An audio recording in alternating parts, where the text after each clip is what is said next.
Buenas noches para todos. Nosotros somos el equipo número 5. Nuestro tema es el conflicto colombiano de violencia y dignidad humana.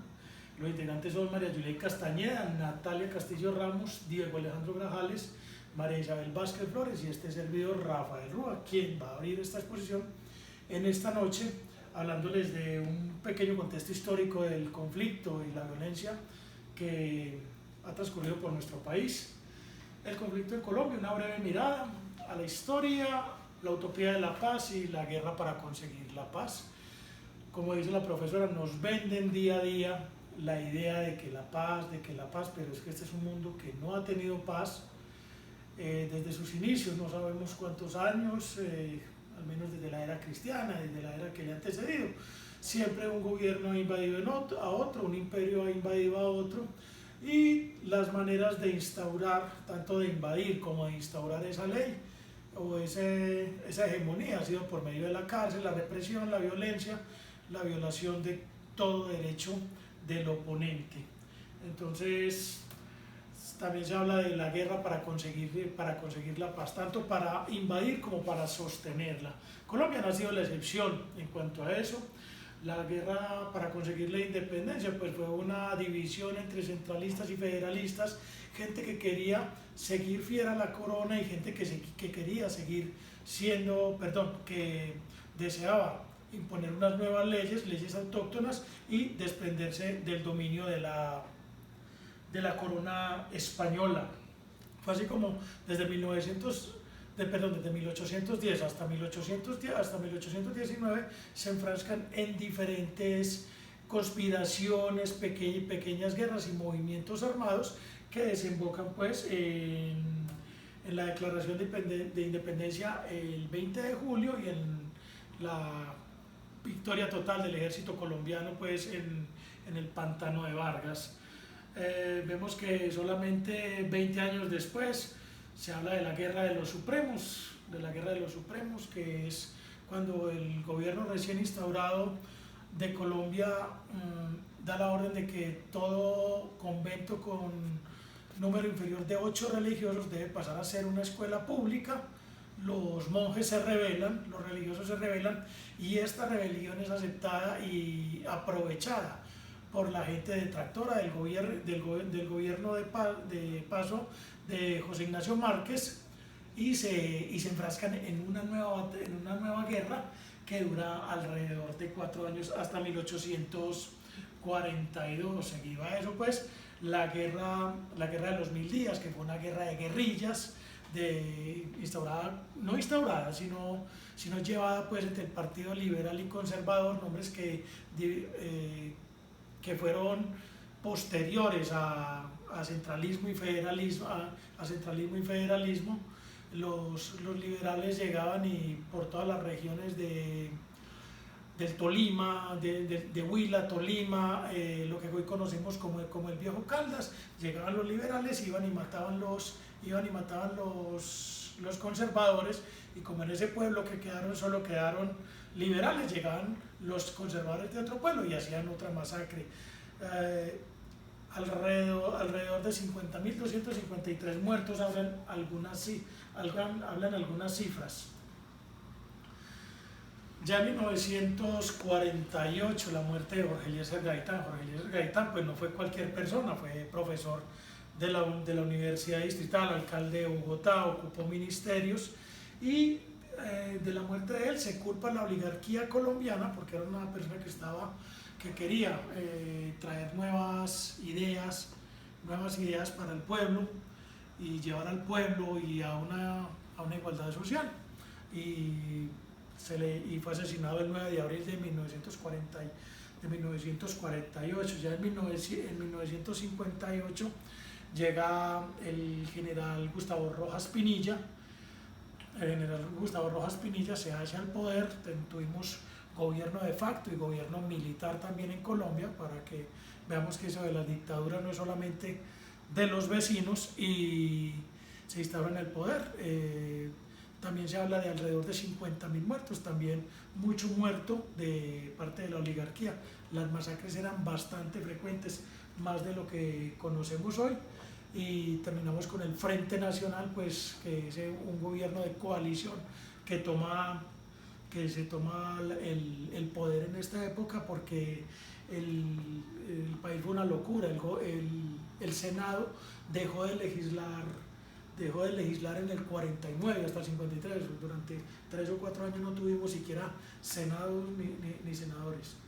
Otro modelo de violencia y de conflicto fueron las guerrillas de Colombia, surgidas de la izquierda, lo mismo, con ganas de tomarse el poder para que gobierne el pueblo, o un gobierno más equitativo para todos, oprimidas y segregadas pues por lo que aquí llaman la oligarquía, pues, o el centralismo. Entonces, como vemos acá, los unos dicen gobiernen para todos y los otros dicen pongamos esto en orden. Entonces, en ese jueguito nos hemos ido todos estos años matando. Nos nace las FARC a raíz de un fraude electoral en 1970 y otras más viejitas, un LPL y el ELN, esas fueron fundadas por religiosos españoles rebeldes que las instauraron en 1964 aproximadamente, y todas buscaban lo mismo: más oportunidades, más educación y más equidad para el pueblo. Llegados los años trágicos, años 90, finales del 87, 89, y después de una evolución significativa del mercado de los estupefacientes, después de la bonanza marimbera en 1980 y etcétera, se viene un fenómeno que arrasó con el país alrededor de 1988 y con un personaje muy significativo, el señor Pablo Escobar Gaviria, quien retó al gobierno, pues, detrás del poder y detrás de su avaricia por el dinero, pues sumió al país en una violencia donde esto fue una locura. Yo les voy a decir algunas cifras, pues, de este señor, que fueron 623 atentados, 402 civiles muertos, 550 policías muertos, 100 bombas de septiembre a diciembre de 1989, 85 bombas entre enero y mayo de 1990, 700 heridos en un solo atentado al DAS, 111 muertos en el derribo de un avión y aproximadamente 15.000 víctimas de este funesto personaje, del cual todavía gente muy orgullosa porta una camiseta. El fenómeno paramilitar nace en Colombia alrededor de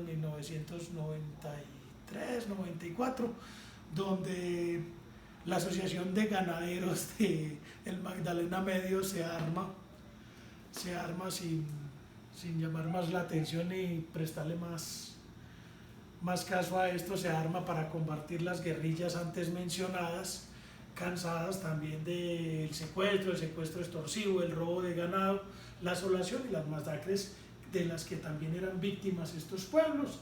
¿Qué hace? Pues casos significativos: masacre de Mapiripán con número indeterminado de muertos, masacre de Segovia en 1987 creo, literalmente ríos de sangre por el pueblo, corría la sangre como una quebrada por el pueblo, masacres de más de 100 muertos, y una de las más significativas, la masacre del Salado, donde lastimosamente me ha tocado intervenir población sobreviviente de esa masacre, donde por más de 5 días jugaron fútbol con las cabezas, ordenaron que tocara la papayera mientras eran ejecutados profesores y supuestos guerrilleros en la plaza del pueblo. Las mujeres, víctimas de cuanto vejamen y cuanta cosa se pudo haber cometido un grupo armado durante 5 días. Imagínense que pudo haber vivido una señorita de 16, 17 años durante esos 5 días, y no vale ni la pena hablar más del tema. Para terminar esta parte, pues les voy a decir que eso no es de lo único que ha sufrido este país, que eso no es de lo único que se sufre en esta tierra. Hoy en día tenemos las BACRIM, que son disidencias de los grupos desmovilizados de eso, pero que se denominan bandas criminales, que siguen generando narcotráfico, trata de blancas, extorsiones y demás cosas, las disidencias de los grupos que se acaban de desmovilizar en el proceso de paz y otras formas de violencia, las cuales debemos tener en cuenta, porque no solamente con un fusil se torna un país o una comunidad violenta. Para nosotros el abuso infantil es una forma de violencia, la violencia intrafamiliar también, la corrupción, el número de plata y de gente damnificada, muerta por falta de atención médica, paseos de la muerte, desatención y cuántos niños y cuántas personas envía un señor concejal que se robe las partidas para la educación. La desigualdad social y el racismo, que aunque se diga que en este país no somos racistas, no obstante, hasta hace 2 años el departamento más pobre del país era el de los negros. Como dijo por allá un exalcalde de ellos, no los miran ni para vomitarlos. Entonces, hasta acá este pequeño repaso por el conflicto y la violencia que ha tenido que sufrir nuestro país.